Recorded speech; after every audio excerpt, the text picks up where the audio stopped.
હસવાવાળા અને હસાવાવાળા ક્યારેય સ્વર્ગમાં નથી જતા. હસવાવાળા અને હસાવાવાળા ક્યારેય સ્વર્ગમાં નથી જતા. શું કામ? કે એ જ્યાં હોય ત્યાં જ સ્વર્ગ થઈ જાય છે. હા, એ જ્યાં હોય ત્યાં જ સ્વર્ગ થઈ જાય છે.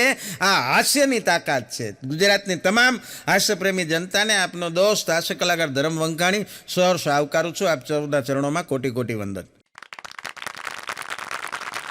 લવ મેરેજ અને એરેન્જ મેરેજની અંદર શું ફેર ખબર? લવ મેરેજ અને એરેન્જ મેરેજની અંદર ફરક એટલો કે એરેન્જ મેરેજની અંદર બની શકે કે તમે રસ્તે જતા હો અને સાપ આડો ઉતરે અને તમને કરડી જાય. That is arrange marriage. પણ જો તમે રસ્તે આયલા જતા હો, આજુબાજુમાં ક્યાંય સાપ ન હોય અને નીચેના રસ્તાની આજુબાજુની જાડી ઝાંખરીમાં જઈને તમે સાપને ગોતો, એને પકડો, એને રોડ ઉપર લઈ આવો અને એને કયો મને કડ મને, એની સામે નાગીને ડાન્સ કરો અને કરડાવો. એ લવ મેરેજ. અને ઘણા આવી રીતે કરડાવે છે, એ પછી દુઃખી થાય. એટલે બધાને નથી હોતી આવી તકલીફ, જ્યાં હોય એની વાત છે. પણ મજા આવે. એક જણો ઘરે આવ્યો એટલે એને કપાળમાં લોહી વયું જતું હતું, લોહી કામ થઈ ગયું હતું. એટલે એની પત્ની કહે, શું થઈ ગયું તમને? એટલે એણે કીધું કે રસ્તે જતો હતો ને, એક જણાએ મને પથ્થરનો ઘા કર્યો, કે પથ્થરો માર્યો. ત્યાં આની ઘરવાળીએ કીધું કે તો તમે શું કરતા હતા? તમારા હાથમાં કાંઈ નહોતું? એ કે હતો ને, મારા હાથમાં એની પત્નીનો હાથ હતો. પછી તને પથ્થરો નહીં ગોળે મારવી જોઈએ. આવા નવા આનું શું કરું? બે જણા બેઠા હતા એટલે એની પત્નીએ કીધું કે પત્ની એવી ભાઈ, એવી કર્કશા, એવી કજિયાળી, આખો દી કચ કચ કચ કચ કચ કર્યા કરે ને. ઓલો ભાઈ બિચારો હાવ શાંત. ઓલી ગમે એટલી એને ગગલાવે, ગમે એટલી ઊંચા અવાજે એની યાર ઝઘડો કરવા એને ઉશ્કેરે, પણ ઓલો ઉશ્કેરાય જ નહીં. એટલો ઠંડો માણસ, હાવ ટાઢો બોલે, એમ જવાબ ન દે એને ઊંચા અવાજે. અને પછી ઓલી થાકી ગઈ હોય એની ઘરવાળી, અને એક દી તેને કહી દીધી કે બાંધવાની તેવડ ન હોય તો લગ્ન જ ન કરાય. આને બાજવા હાટું જ લગ્ન કર્યા છે, સમજાય નહીં એમ આપણને. ખરેખર કાંઈક દાંપત્ય જીવન, કાંઈક મીઠી મુદ્દરી વાત, એ તો બધું આને કાંઈ આવતું જ નહોતું. કોર્સમાં જ સિલેબસ બહારની વસ્તુ હતી. બોલો, નથી. એક છોકરી ફરિયાદ કરી એને મમ્મીને, બોલો, ફોન કરીને કે મમ્મી કેવો વર્ગ ગોત્યો છે? એ કે કે હું ગમે એટલું કકલાવું, બાંધતો જ નથી મારી. તું ત્યાં બાંધવા ગઈ છો કે તારું કાંઈ ગ્રહસ્થ જીવન એવું કાંઈ છે જ નહીં, કાંઈ અઘરું છે. પણ એક ટીચર છે ને, એ માતા બરોબર છે, આપણે ગુજરાતી ભાષાનો શબ્દ પણ એ જ છે ને, માસ્તર. માં જેટલું જેનું સ્તર હોય એને માસ્તર કહેવાય. પણ ટીચરમાં અને માતા ફેર એટલો છે કે માતા છે ને એના એક જ બાળકને આલડું ગાય અને સુવડાવી શકે. ટીચર એના એક જ બોરિંગ લેક્ચરથી આખા વર્ગને સુવડાવી શકે. બધાય ઉઈ જાય. અને અમુક સાહેબને પીરિયડમાં કરે કે છોકરા ઉતા હોય. નથી, એક સાહેબને પીરિયડમાં એક છોકરો ઉઈ ગયો હતો. એટલે ઉઈ ગયો ને એટલે સાહેબે ચોકનો ઘા કર્યો કે કેમ સુઈ ગયો છો? એટલે કે સૂતો નથી સાહેબ, આ તો ગુરુત્વાકર્ષણ બળને લીધે મારું માથું બેન્ચને અડી જાય છે. આપણે એમ થાય કે બધું ગળી ગયો છે ન્યૂટન આખો. સાહેબ ભણાવતા સૂઈ ગયા હતા. એટલે છોકરાઓ બધા વાતું કરી કે આમ જોઈ કે આપણને ભણાવે છે ને, સાહેબ સૂઈ ગયા. એટલે છોકરાઓ હુવા દે ને, એ કે જાગશે તો ભણાવશે. છોકરાની ચિંતા હતી, એ કે જાગશે ને તો ભણાવશે. તો બીજા છોકરાએ કીધું ના જગાડવા જોઈને, આપણને ભણાવવા આવે છે, હુઈ જાય એમ થોડું હાલે. એટલે છોકરાએ જઈને સાહેબને આમાં હલબલાવે કે જાગો સાહેબ. ત્યાં સાહેબ જાગી ગયા ને સાહેબે જાગીને મૂળ પાછા તો પડે જ નહીં. એણે કીધું કે હું સૂતો નહોતો બાળકો. એ કે હું તો સ્વર્ગમાં ગયો હતો. હા, કે હું તો સ્વર્ગમાં ગયો હતો. સ્વર્ગમાં ગયા હતા? એ કે હા. ને શું હતું કે ત્યાં ઇન્દ્ર હતા ને અપ્સરાઓ હતી ને બધા દેવી દેવતાઓ હતા. એ કે પછી તમને કેમ વધારે મારે સારી રીતે ભણાવી શકાય એનું માર્ગદર્શન લેતો હતો હું. તે છોકરા રાજી થઈ ગયા કે વાહ, આપણા સાહેબ કેવા હારા, આપણી હાટું ઠેઠ સ્વર્ગમાં ધક્કો ખાધો. બોલો, બે દી ગયા ને એક છોકરો હોઈ ગયો. છોકરો હોઈ ગયો એટલે સાહેબે એને જગાડ્યો કે કેમ સૂઈ ગયો છો? છોકરો કે સૂતો નહોતો સાહેબ. કે તો હું તો સ્વર્ગમાં ગયો હતો. હા, કે હું તો સ્વર્ગમાં ગયો હતો. એટલે સાહેબે કીધું કોણ હતું? કે ન્યા ઇન્દ્ર હતા, દેવી દેવતાઓ હતા, બધી અપ્સરાઓ હતી. પછી કે મેં એને પૂછ્યું. કે હું પૂછ્યું? કે મારા સાહેબ 2-3 દી પહેલા અહીંયા આવ્યા હતા. એ તો હું કીધું? કે ખોટા છે હાવ. હોય અહીંયા આવતું નથી. એટલે બાળક છે. અઘરું છે. પણ એને આવા ટીચર હોય ને સાહેબ, એને પાછા વિદ્યાર્થી એવા મળે. આવા જે શિક્ષકો હોય એની પાસે વિદ્યાર્થી એવા હોય. હા, એક છોકરાએ કીધું હતું એને ગુરુજીની કે ગુરુ પૂર્ણિમા આવે છે તો ગુરુ પૂર્ણિમામાં સાહેબ હું તમને વંદન કરું છું અને હું તમને શું ગુરુ દક્ષિણામાં આપું. એટલે ઓલા સાહેબે કીધું કે મારે કાંઈ નથી જોતું, પણ તું કોઈને કહેતો નહીં કે હું તારો ગુરુ છું. અઘરા થઈ જાય. એક છોકરી કહેતી હતી કે દિલમાં તો બધાય રાખે, દિલમાં તો બધાય રાખે, હું તો મારા બાબુને ફ્રીજમાં રાખીશ, બગડે નહીં ને. રહેવા જ દે. પણ અમારો અઘો કહેતો હતો મને કે ભાઈ કે હા ઉદાસ બેઠો હતો. એટલે મેં કીધું શું થયું અઘા, કાંઈ મોડા સમાચાર? મને કે ના ના એ કે તો મને કે મારા પપ્પાએ મારી હારી કે નાનપણનો બદલો લીધો. મેં કીધું શું બદલો લીધો? મને કે નાનો હતો ને ત્યારે મારા બાપુજી મને એ કે નિશાળમાં ટ્યુશનમાં ફી ભરવા પૈસા આપે, હું ટોકીઝમાં ફિલ્મ જોઈ આવું, હોટલમાં નાસ્તો કરી આવું. મને કે આવું થતું. મેં કીધું તો પણ એમાં તારા બાપુજીએ શું કર્યું? મને કે મારા બાપુજીને મેં હમણાં હરિદ્વાર જવા પૈસા આપ્યા, તે ગોવા ઉપડી ગયા. નાનપણનો બદલો લીધો. નથી એક પતિ એના પત્નીને પૂછતા હતા, ભાઈ એ કે તારું પિયરમાં હુલામણું નામ શું હતું? ઓલા બેન કે ગુડ્ડી. ઓલો કે કેવા ભોળા હતા એ લોકો, ગુંડીને ગુડ્ડી કહેતા. માથે ગુંડું ભૂલી જતા, બાકી તારા લખણ તો ગુંડી જેવા છે. પછી હાજી ભાઈ હોટલમાં જઈને તમારે જાણ ખાતો. કારણ કે આ કેવું એ બહુ સાહસભરી પ્રવૃત્તિ છે. અને મજાની વાત એ છે કે સૌથી મોટામાં મોટો આપણા દેશમાં તો આ બધી વસ્તુમાં આપણે માનીએ છીએ, જન્મ પુનર્જન્મ એ બધું આપણે ત્યાં આપણા દેશની અંદર છે, આ સંસ્કૃતિમાં, આ કલ્ચરમાં. વિદેશમાં આવું કાંઈ નથી. પણ સૌથી મોટામાં મોટો પુનર્જન્મ કયો ખબર છે? બીજો જન્મ. હા, એની પત્ની એમ કે ક્યાં મરી ગયા? અને એનો પતિ તરત કે એ આવ્યો. તરત બીજો જન્મ હાજર સેકન્ડમાં. બોલો, આનાથી મોટો બીજો પુનર્જન્મ ક્યાંય ન હોય કોઈ દેશમાં. પણ બેનને બહુ કામ કરતા જોયા ને એટલે પતિએ એની પત્નીને કીધું કે બહુ કામ રહેશ તારે. નહીં કે હા કામ તો રહે ને ઘરમાં આખો દી. એ કે તો એક કામ કરીએ આપણે કે નોકરાણી રાખી લઈ. ઓલા બેન કે નહીં હો, વાત જ ન કરતા. કાં? એ કે હું પેલા એ નોકરાણી જ હતી. હું તમને ઓળખું એ કે સારી રીતે. પણ યમરાજાએ હમણાં એના દૂતોને કીધું કે અમદાવાદમાંથી 10 જણાને ઉપાડવાના છે. એ કે હીટવેવ સ્ટ્રોક છે અને 10 લઈ આવો જાઓ. એટલે એના દૂતોએ ના પાડી દીધી કે પ્રભુ એ નહીં બને. એ કે કાં? એ કે નો જ બને ને, હીટવેવ સ્ટ્રોકમાં એ કે 48 ડિગ્રી ગરમી. તમારે અહીંયા એસીમાં બેઠા બેઠા એ કે ઓર્ડર કરવા. અમારેથી કે એક તો કપડાએ કાળા, પાડોય કાળો, માથેથી આટલી બધી ગરમી કે આપણી રજા મૂકી દો, સીએલ મૂકી દો. આવી ગરમી પડે, વરસાદ એવા પડે, ભૂકા કાઢી નાખે. એક બેન હમણાં ગીત ગાતા હતા, ભગવાન આગળ હાથ જોડી અને સરસ મજાનું મંદિરની સામે ઉભા રહીને ગીત ગાતા હતા. મેરા આપકી કૃપા સે સબ કામ હો રહા હૈ. પછી ખબર પડી હેઠે એનો ઘરવાળો પોતા મારતો હતો, અંજવારી કાઢતો હતો. આપણને એમ કે ભગવાનને કહેતા છે કે મેરા આપકી કૃપા છે સબ કામ હો રહા હૈ, પણ એ નહીં. હા, એના બદલે ઓલો બધું કામ કરતું. કેવું અઘરું થઈ જાય. ઘરનો ટેલિફોન હતો લેન્ડલાઇનનો ને એનું બિલ આવ્યું 3000 રૂપિયા. લેન્ડલાઇન ટેલિફોનનું બિલ 3000 રૂપિયા આવ્યું એટલે આખા ઘરના તમામ સભ્યો જે હતા પરિવારના એ બધાએ મિટિંગ બોલાવી. સૌથી પહેલાં મુખ્ય વડીલ જે હતા પપ્પા, એણે કીધું કે હું આખો દિવસ મારી ઓફિસે હોઉં અને હું ઓફિસનો ફોન યુઝ કરું છું, તો આ 3000ના બિલ માટે જવાબદાર કોણ? એટલે એના પત્ની હતા, એ નોકરી કરતા હતા. એટલે એણે કીધું હું કંપનીનો ફોન વાપરું છું, હું આ ફોન નથી વાપરતી. એટલે તરત છોકરો મોટો હતો એ કે મને તો અમારી કંપનીવાળાએ બધાને સેલફોન આપેલા છે, અમને તો બિલે આપે છે મોબાઈલ એલાઉન્સ, તો અમે ક્યાંથી વાપરીએ? કે છોકરી નોકરી કરતી હતી એ કે હું તે મારી ઓફિસનો ફોન વાપરું છું. તો પછી આ બધાએ આમ ફરી નોકરાણી ઊભી હતી એની સામું જોયું. એટલે એણે કીધું તમે બધા મારી સામું જોવામાં, હું નોકરી કરું છું. પછી ખબર પડી ગઈ હો ઓફિસનો વાપરે તો આયાનો જ વાપરે. એ શું કામ એના ઘરનો ફોન વાપરે? અમુક સ્ત્રીઓ છે ને નારાજ થઈ જાય ને પતિથી ઝઘડો થાય અને નારાજ થઈ જાય એટલે પતિ યારે બોલે નહીં, પછી જોર જોરથી વાસણ પછાડે. વાસણ પછાડવાનું કારણ એ કે એમાં નામ લખેલું હોય ને, આમ કાંઈ ન કરીએ કે આમ બદલો લઈએ એમ.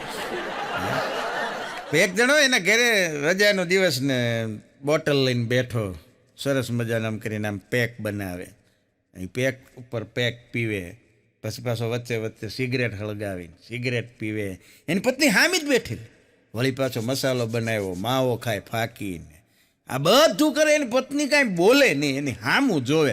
એટલે આનાથી ન રહેવાનું કે હું દારૂ પીવું છું, સિગારેટ પીવું છું, ફાંકી ખાઉં છું, તું મને કાંઈ કહેતી કેમ નથી? ત્યારે એ બેને કીધું ખાવ ખાવ, પીવો પીવો, 3 દી પહેલાં જ તમારો વીમો લીધો છે. એ વાટે એટલે ન પી જતા હોય, ધ્યાન રાખવું. હા, એક જણો કહેતો હતો ભગ્ન હૃદયનો પ્રેમી, ભાંગેલા હૃદયનો. હા, મને કે ભગવાને કે દિલ બનાવવાનો કોન્ટ્રાક્ટ છે ને એ કોઈક ચાઇનીઝ કંપનીવાળાને આપ્યો હશે કે. મેં કીધું કાં? મને કે વારે વારે તૂટી જાય છે. હાવ તકલાદી ભાઈ મને કીધું. મેં કીધું તારું તૂટ્યું એટલે કાંઈ એવું ન હોય કે બધાને, આમાં ક્યાં કંપનીવાળા દિલ બનાવે. એક પત્નીએ પતિને પૂછ્યું કે ડોમેસ્ટિક વાયોલન્સ એટલે શું? આ છાપામાં અવારનવાર કે સમાચાર આવતા હોય છે, ઘરેલું હિંસા, ડોમેસ્ટિક વાયોલન્સ એટલે શું? ત્યારે એને પતિએ એની વ્યાખ્યા કરી દીધી, એને સમજાવ્યું કે જો કે સાંભળાય બેસ મારી પાસે, તું આખો દિવસ યુટ્યુબની અંદર કે બીજી બધી ચેનલોમાં ટીવીની અંદર રસોઈ શો જોવે, સરસ મજાની નવી નવી વાનગીઓ બનાવવાની રેસીપી જોવે અને સાંજે જમવામાં ખીચડી બનાવે. આ પણ એક પ્રકારનું ડોમેસ્ટિક વાયોલન્સ જ છે, અને ઘરેલું હિંસા જ કહેવાય. હા, જોવે શું તો કોક દીક બનાવો. બહુ મજાની વાત છે. હમણાં શિક્ષકે ભૂરાને પૂછ્યું એ કે વેકેશન પડવાની તૈયારી હતી, મૂળ એક્ઝામ હજી પૂરી થયેલી, એટલે શિક્ષકે પૂછ્યું કે શું ભૂરા વેકેશનમાં તું શું કરીશ? એટલે ભૂરાએ કીધું કે સાહેબ મને એ જ ચિંતા છે કે હું શું કરીશ, કારણ કે હજી કાલે જ મારા બાપુજી સાંજે કોકની યારે ફોનમાં વાત કરતા હતા ને એમ કહેતા હતા એ કે હમણાં તો વેકેશન પડવાનું છે એટલે 1-1.5 મહિનો તો મારે ઢોર સારવાની કોઈ ચિંતા જ નથી. એટલે મને લાગે છે કે મારા વિષયમાં જ વાત કરતા હશે. એટલે ટૂંકમાં એ 1.5 મહિનો ઢોર સારવાનો પ્રોગ્રામ હતો એમ. પણ એક કામવાળીએ હમણાં એના જે ઘરે કામ કરતી હતી એ શેઠાણીને ના પાડી દીધી કે મેડમ કાલથી હું કામે નહીં આવું. એટલે મેડમે કીધું કે અરે, કારણ કે કામવાળી જ્યારે આવું વાક્ય કહે ને એટલે આનાથી મોટું કોઈ બીજું ગંભીર વાક્ય હોતું જ નથી. હા, એ કે પણ કારણ શું? પગાર ઓછો પડે કે ના? પગારની કોઈ વાત નથી. તને કોઈ કાંઈ કીધું આ ઘરમાંથી? તને કોઈ કાંઈ બોલ્યું? ના, એ કાંઈ વાત નથી. તો કે મને મારા ઘરવાળાએ ના પાડી છે કે એ ઘરે કામ કરવા નથી જવાનું. અરે પણ તારા ઘરવાળાને વાંધો શું? લગાય, ફોન લગાવ, હાલ હાલ હું એની યાર વાત કરું. એ કે તારા હસબન્ડને ફોન લગાવી દે. એટલે ઓલા બેને ને ઊભા ઊભા એના વરને ફોન કર્યો અને કીધું લ્યો અમારા શેઠાણી છે એની યાર વાત કરો. એટલે આ બેને કીધું કે ભાઈ અમારા ઘરે કામ કરવા આવવા દેવામાં તમારા પત્નીને તમને વાંધો શું છે? ત્યારે ઓલાએ કીધું કે બેન વાંધો બીજો કાંઈ નથી, પણ તમે તમારા પતિને ન્યાય એની હાજરીમાં ગમે એમ મન ફાવે એમ ગગલાવો એ શીખીને અમારા ઘરે એ કે એ ચાલુ કર્યું છે. હા, અમને નથી પડતું. બોલ. હા, ક્યારેક નાના માણસો આવું કહી જાય. ખરેખર માથાની અંદર 80% સફેદ વાળ હોય એ વાળ 2 દિવસની અંદર કાળા થઈ જાય જો એની સામે કોઈક છોકરી હસીને વાત કરે. ગમે એવડી મોટી ફાંદ હોય સાહેબ, 3જા દિવસે સવારમાં મોર્નિંગ વોક, જોગિંગ ને જીમિંગ બધું શરૂ થઈ જાય. મૂળ શું સાયકોલોજી છે. હા, કાંઈક સામે એવું ઉદ્દીપક હોવું જોઈએ કે જે એનું કાંઈક અભિસંધાન થાય. કાર્ય કારણનો સંબંધ છે. એમ ના બોલે એમ થાય શું કરું. આવું કાંઈક થાય તો પ્રેરણા મળે એમ.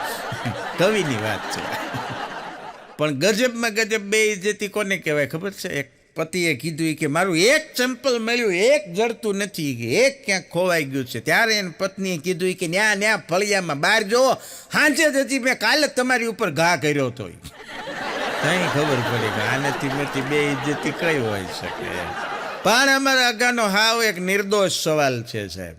હા, અદ્ભુત સવાલ છે. એ મને પૂછતો હતો, મને કે ભાઈ મગજ ન હોય એને હેમરેજ થાય? કારણ કે આ તો મગજ ઉપર થાય ને. એટલે મગજ જ ન હોય તો મને કે હેમરેજ થાય, મેં કીધું એમ કાંઈ નહીં થાય. પણ સ્ત્રી છે ને સાહેબ, એ એવું પાત્ર છે કે પાણી જેવી શીતળ અને તરલ હોય છે. સ્ત્રી પાણી જેવી શીતળ અને તરલ હોય છે, અને પુરુષ માટી જેવો સખત હોય છે. તકલીફ ભેગા થાય ત્યારે જ ગારો થાય છે. માટી પાણી ભેગા થાય એટલે ગારો થાય. મને કે આપણને ભાઈ ખોટું બોલતા મને કે મમ્મી જ શીખવાડે. અરે મેં કીધું મમ્મીને શું કામ બદનામ કરે છો? માં જેવું બીજું કોઈ પાત્ર નથી મોઢે બોલું માં. ત્યાં તો મને હાચે નાનપણ સાંભળે આજે મોટે ઘણી બધી મજા મને કડવી લાગે. કાગડા મને કે બધું તમારા સાહિત્યમાં સારું લાગે. ખોટું બોલતા મમ્મી જ શીખવાડે. મેં કીધું કેવી રીતે? મને કે એ જ આપણને એમ કે જીવનમાં કોઈ દી ખોટું નહીં બોલવાનું. સવારમાં ઉઠાડતી વખતે આપણને ગોદડું ખોસીને કે ઊભો થા, હવે 10 વાગ્યા. 7 જ વાગ્યા હોય. અમુક જગ્યાએ બોલવું પડે. મેં કીધું તું 12 વાગ્યા ઉઠી પાછો ઊભો ન થાય. એક બોયફ્રેન્ડ હમણાં એની ગર્લફ્રેન્ડના ઘરે જમવા બેઠો હતો. એટલે જમતા જમતા એના ઘરે એક ડોગી હતો. એટલે એણે ઓલી છોકરીને પૂછ્યું એની ગર્લફ્રેન્ડને, એ કે જાનું, એ કે આ તારો ડોગી છે એ મારી સામું શું કામ આમ ગુરકિયા કરે છે? છોકરી કે જલ્દી જલ્દી ખાઈ લે, એ એનો કટોરો ઓળખી ગયો છે. એનું જમવાનું વાસણ હતું ને એ આને દીધેલું કે એટલે એ ગુરક્યા તારી આમાં હું પ્રેમ આ કાંઈ પ્રેમ ન કહેવાય. એટલે આવી રીતે વર્તન કરે એ તો ખાલી વેમ જ છે. હા, એ તો પાછા શાયરીઓ એવી જ લખે, ધનુર ઉપડે એવી. હા, તારા ખભે દુપટ્ટો ને મારા ખભે ગેસ, તારા ખભે દુપટ્ટો ને મારા ખભે ખેસ, તું ગાડી વાપરે પેટ્રોલની ને હું વાપરું ગેસ. હા, તને ગમે સલમાન ને મને વાલી એસ, તને ગમે સલમાન ને મને વાલી એસ, હું તારો બળદિયો ને તું મારી ભેંસ.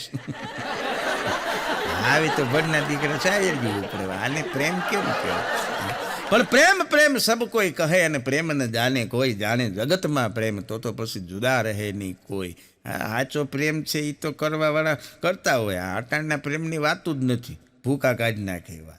હા, અમુક ભણી ગયેલી છોકરીઓ તો પાછી બહુ વધારે દોઢાઈ થાય. એક છોકરી બહુ ગરમી હતી ને તે અગાસી ઉપર ગઈ. બોલો, અગાસી ઉપર જઈને ભગવાનને કે હે ભગવાન થોડીક બ્રાઇટનેસ ઓછી કરી નાખો ને, એ કે સ્કિન એ કે ડાર્ક થઈ જાય છે. તે ઉપરથી આકાશવાણી થઈ ગઈ કે એ બધું બરોબર જ છે બેટા, તું તારા હિસાબે અહીં ઉપર આવીને સેટ કરી જાય. બોલી કે ના ના તો ઓકે રહેવા દો. કાં જાને કીધું અગો કહેતો હતો મને કે બહુ ન સુધરી જાવ, બહુ સુધરી જાવ ને ચક્કરમાં મને કે ઘણીવાર નુકસાન થાય. મેં કહ્યું તારે શું નુકસાન થયું? મને કે બહુ સુધરી ગયેલા દેખાવાના ચક્કરમાં ઘણીવાર મને કે આઈસ્ક્રીમનું ઢાંકણું ચાટ્યા વગર નાખી દેવું પડે. બીજા ભાડે એમ આપણે સારું દેખાવા નકર તો ચાટી જ લે કોઈ ન હોય. નથી એક જણો દિવાળીમાં એના આપણે, કારણ કે કોક જોવે ને ત્યારે આપણું વર્તન કંઈક જુદું હોય અને એકાંતમાં વર્તન જુદું હોય. હા, છોકરીઓ પાણીપુરી ખાવા જાય ત્યારે તમે જુઓ, બોયફ્રેન્ડ હારે ગઈ હોય ત્યારે જે પાણીપુરી ખાય એની સંખ્યા, પછી બેનપણીઓ પાણીપુરી ખાવા જાય ત્યારે એની સંખ્યા, એનું વર્તન. હા, મોઢું 10 વખત સગાઈથી હોય ત્યારે કેવું તમે રૂમાલથી લૂંટતા લૂંટતા 5-7 પૂરી ખાય. બેનપણીઓ જાય ત્યારે એ જોવે કે કોણ આમાંથી પૈસા દેવાનું, એની ઉપર આધાર રાખે. બોયફ્રેન્ડ હારે જાય ખાવા ત્યારે એ જોવે કે બોયફ્રેન્ડનું લેવલ કેટલું છે. એકલી ગઈ હોય તો 20 રૂપિયાની ઇનફ છે. હા, ને જો તમારે એ ગ્રુપ આખું આવ્યું હોય તો પછી સાહેબ ઓલાને ગણતા ભૂલવાડી દે પાણીપુરી. અઘરું છે. પણ મજા એ વાતની છે મને કે સુધરેલા દેખાવામાં તકલીફ છે એમ. વધારે પડતું સુધરેલા દેખાવા જાય ને તો ખરેખર આપણે, કારણ કે હોય છે જુદા અને દેખાડી જુદા. બરોબર દિવાળી બેસતા વર્ષના દિવસે એક જણો એના મિત્રના ઘરે બેસવા ગયો. ઘટના એવી ઘટી કે એના ડ્રોઈંગ રૂમની અંદર બેઠા ને ટીપોય પડી હતી સામે. એટલે ટીપોય ઉપર ડ્રાય ફ્રૂટનું સરસ મજાનું ટ્રે રાખેલી. એટલે ઓલાએ એનો જે મિત્ર હતો એ એને કીધું કે આવો બેહાડ્યો ને અંદર ગયો. આ ટ્રે આપી એ અંદર રસોડામાં પાણી લેવા ગયો. આવડે આણે મૂઠો ભર્યો કાજુનો આખો મૂઠો ભર્યો ને કાજુ લઈને આમ જ્યાં મોઢામાં મૂકવા જાય ત્યાં એ ઘરના ડ્રોઈંગ રૂમની અંદર ભાળી ગયો સામે સીસીટીવી કેમેરો. પછી તો તરત મૂકી જ દે. હળવેથી શિષ્ટ અને સંસ્કારી પુરુષ હોય એમાં આખો મૂઠો ઠલવી નાખ્યો, એક કાજુ ઉપાડ્યો. નાનો એવો. અને પછી ઓલો પાણી ભરીને આવ્યો રસોડામાંથી એટલે એને મિત્રને કીધું કે ભાઈબંધ આ કેમેરો ઓલે કીધું કે ડમી છે એ કે હું દર બેસતા વર્ષમાં મૂકી જ દઉં ખોટો કેમેરો બોલો તારી જેવા આવે ને એની હાટું પણ કેમેરા હોય છે સીસીટીવી કેમેરા ઘણી જગ્યાએ લગાડેલા હોય અને પાછું હેઠે લખ્યું હોય તમે સીસીટીવી કેમેરાની નજર હેઠળ છો એટલે ભાઈ અમે આખા ગામની નજર હેઠળ છે હા સીસીટીવી કેમેરા આવી રીતે વાક્ય વાંચીએ ને તો ઘડીક વાર તો આપણને અંદરથી ચોર હોય ને એવી ફિલિંગ આવે કે સારું આપણે ચોરી કરવા આવ્યા છું હા આવું લાગી આવે હા અને એક ડોશીમાં તો કહેતા હતા નાના છોકરાઓની કે જીવનમાં બેટા કામ કરો ને તો એવા કરજો કે ટીવીમાં આવો સીસીટીવીમાં નહીં અઘરું છે પણ અગાને પૂછ્યું તું ડૉક્ટરે દવાખાને ગયો ને ત્યારે એટલે કે રાત્રે કેટલા વાગે સૂઈ જાવ છો અને બહુ સરસ મજાનો જવાબ આપ્યો કે સાહેબ બેટરી 1% બતાવે ને એટલે તરત ત્યાં સુધી તો ટૂંકમાં એ જાગે જ છે એ 12 વાગે 1 વાગે 2 વાગે મૂળ બેટરી ડાઉન થવી જોઈએ ફોનની એની તો નહીં જ હા અને એની વાતો આવી બધી ઉઠપટાંગ વાતો મેં કીધું ભણવામાં આગળ ધ્યાન દીધું હોત ને હા મારે હું શિક્ષણ હારે જોડાયેલો રહ્યો એટલે વળી ક્યારેક આવું કહેવાય જાય મને કે ના ભણી ગણીને શું ફાયદો ભાઈ અરે મેં કીધું ભણવાથી તો ફાયદો થાય ને મને કે ના ભણી ગણીને શું ફાયદો આખરે બનવાનું તો પતિ પત્ની જ છે ને પતિ પત્ની પછી બનવાનું છે પેલા બીજું કાંઈક બનવું જોઈએ ને માણસે અને બહુ મજાની વાત એ છે સાહેબ કે આ દુનિયાની અંદર કલેક્ટર બનવું સરળ છે હા કલેક્ટર બનવું સરળ કમિશનર બનવું સરળ ડૉક્ટર બનવું સરળ પણ સરળ બનવું એ જ અઘરું છે હા હાસ્યની સાથે આવી સરસ મજાની નાની વાત કે સરળ બનવું એ જ અઘરું કારણ કે સરળ કોઈને બનવું નથી અઘરો થતો જાય છે આજનો માણસ હા સરળ સ્વભાવ મન કુટિલાઈ યથા લાભ સંતોષ સદાય માણસ સરળ રહેતો જ નથી એટીટ્યુડ વધતા જાય અને અભિમાન વાળાને ખબર નથી સત્તાનું સંપત્તિનું રૂપનું બધી ખબર છે કે આ વસ્તુ કોઈ કાયમી નથી પણ છતાંય માણસ હાલ્યો જાય છે ગુમાનમાં પણ ઠીક છે અને એવા સમયમાં આપણે હસી લઈએ છીએ ને એ મજાની વસ્તુ છે હા બાકી કોકનો હાથ પકડી રાખો એ મોટી વાત નથી કોકનો હાથ તમે પકડી લો એ મોટી વાત નથી એ હાથને પછી જીવનભર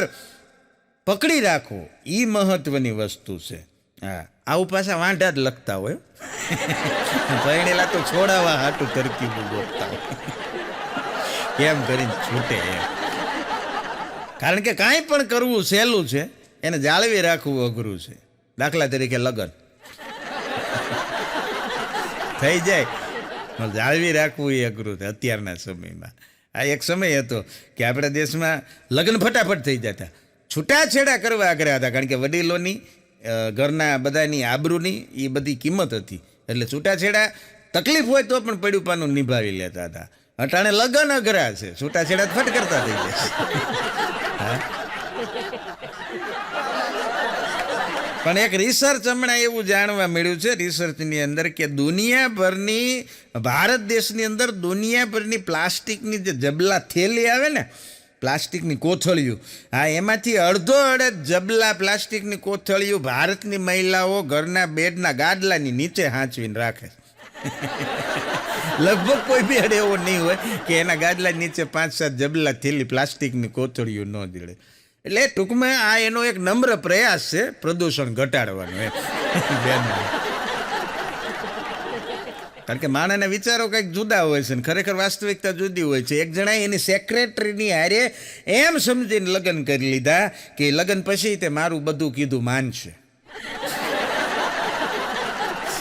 હવે એ સેક્રેટરી હતી ત્યારે બધું માને ભાઈ લગ્ન પછી બધું માનશે એ તો તારો વહેમ છે પૂરા પછી ન માને હા પણ એક વિદેશથી આવેલો માણસ ભારતની અંદર થોડાક દિવસો ફર્યો ને પછી એણે રિસર્ચ કર્યું કે ભારતની અંદર લોકો બેડરૂમની અંદર એસી લગાવે છે ઘણી જગ્યાએ દિવાનખંડમાં ડ્રોઈંગ રૂમમાં એસી લગાવે છે રસોડામાં એસી નથી લગાવતા એનું કારણ શું પછી એને જાણવા મળ્યું કે જે લોકો રસોડામાં એસી ફિટ કરાવી શકે છે એસી એફોર્ડ કરે છે એની ઘરવાળી રસોઈ નથી કરતી ત્યાં કામવાળીઓ રાંધતી હોય અને જે લોકોની પત્ની રસોડામાં ખરેખર રાંધે છે એને એસી નથી પહોંચતું એટલે નથી રાખતા એ હા અને એસી તો એસી છે, એમાંય સારા ઘરમાં બધા સ્લીપ્ટ એસી આવી ગયા, સરસ છે. અમારે ગામડાઓમાં ઘણી વખત ઓલા અલંગમાં સ્ટીમરમાંથી નીકળેલા એસી લઈ આવે, તો અમુક હાવ નવું નવું એસી લઈ આવ્યા, કાંઈ ખબર નહીં બિચારાને. તે લાવીને ફિટ તો કરી દીધું, પણ ઊંધું ફિટ કર્યું.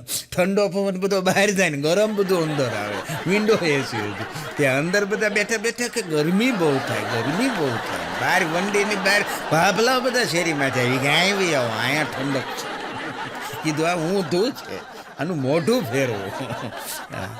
એટલે એસી તો એસી છે ને, એમાં પરણેલો પુરુષ ને સ્લીપ્ટ એસી સમાન કહેવાય બે. કારણ કે ઘરની અંદર ગમે એટલો હોય પાવરફુલ, ઠંડક જ રાખવાય, ગરમી બધી બહાર. પાછું હાલવાનું હોય તે પત્નીના હાથમાં હોય એ રિમોટ. આ પરણેલા પુરુષની દશા. એટલે એસીની વાત આવી એટલા બધું યાદ આવી. પણ એક હોવે હમણાં એને સાસુને પૂછતી હતી કે મમ્મી જમવામાં હું શું બનાવું? હા, એ કે પુલાવ બનાવું કે ખીચડી બનાવું? એને સાસુએ કીધું કે પહેલાં તું બનાવી તો નાખ, નામ આપણે પછી નક્કી કરશું. પુલાવ છે, બિરયાની છે, ખીચડી છે, કેવી બને છે એની ઉપર. બહુ સારી વાત. અને ખરેખર આપને ગમે એવી વાત કરું કે પહેલાંના સમયની અંદર એવું હતું કે કુટુંબનો એક સભ્ય, 3, 4, 5 ભાઈઓ, પહેલાં તો ભગવાનની દયા હતી, ઈશ્વરની કૃપાનો મેં વરસતો આપણી ઉપર. એટલે ભાઈઓ લગભગ 5, 7, 4 એવા ભાઈઓ હોય ને 2, 3 બહેનું, બધા થઈને 6, 7, 8, 9ની સંખ્યા સામાન્ય હતી દરેક ઘરે. અટાણની જેવું ક્યાં હતું અમે બેન, અમારા બે. હા, હવે તો પાછું એક જ. નહીં કાકા, નહીં દાદા, નહીં ફઈ ફુવા, મામા માસી, આ કાંઈ રહેશે જ નહીં આવનારા 10, 15, 20, 25 વર્ષ પછી સાહેબ. હા, બાળકોને આ કોઈ જોવા જ નહીં મળે આ વસ્તુ, કારણ કે પોતે એકલા જ છે. પણ એક સમય એવો હતો કે 4, 5 ભાઈઓનો પરિવાર હોય, એક ધંધો હોય, બધા ભાઈઓ ધંધાની અંદર સંકળાયેલા હોય, તો ઘરનો કુટુંબનો એક સભ્ય એવો હતો કે જે છુપી બચત કરી લેતો, અને પરિવાર ધંધામાં ક્યારેક કોઈ મુશ્કેલીમાં, મંદીમાં અટવાઈ જાય તો એક જણાની છુપી બચતને કારણે આખો પરિવાર ઉગરી જતો. આવા કિસ્સા બનતા. અટાણે ઊંધું છે, પરિવારનો એક સભ્ય જો ક્યાંક સટ્ટો રમી આવે, આખો પરિવાર બરબાદ થઈ જાય છે. હા, અટાણે આવી ઘટનાઓ બને. કારણ કે એ સમય એવો હતો, લોકો બેટા માટે તરસતા હતા. અટાણે લોકો ડેટા માટે તરસે. બેટા ને ડેટા.